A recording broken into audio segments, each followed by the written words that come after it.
কেউ আমাদের আত্মসমর্পণ করাতে পারবে না। শিয়া মতাদর্শের অনুসারীদের জোর করে বশীভূত করা সম্ভব নয়। এভাবেই কঠোর ভাষায় যুক্তরাষ্ট্রের প্রতি হুঁশিয়ারি দিয়েছেন ইরানের প্রেসিডেন্ট মাসুদ পেজেশকিয়ান। সাম্প্রতিক সময়ে মধ্যপ্রাচ্য উত্তেজনা ও সামরিক চাপ বৃদ্ধির প্রেক্ষাপটে তার এই মন্তব্য নতুন করে আলোচনার জন্ম দিয়েছে।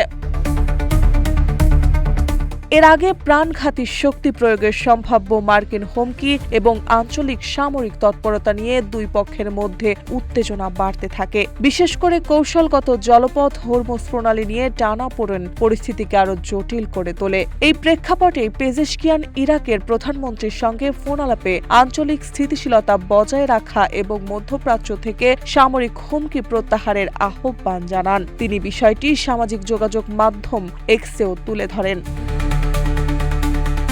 অন্যদিকে ইরানের ইসলামী বিপ্লবী গার্ডস বাহিনী IRGC জানিয়েছে, হরমুজ প্রণালীকে কেন্দ্র করে তাদের নতুন নিরাপত্তা পরিকল্পনার লক্ষ্য হল যুক্তরাষ্ট্রের সামরিক ঘাঁটিতে অস্ত্র ও রসদ সরবরাহ সীমিত করা। তাদের দাবি, এই কৌশলগত জলপথে নজরদারি ও নিয়ন্ত্রণ আরও জোরদার করা হচ্ছে।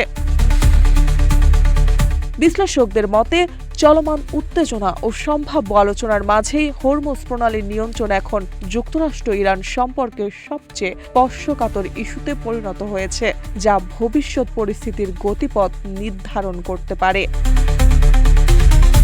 মার্জিয়া মৌ, রূপালী বাংলাদেশ।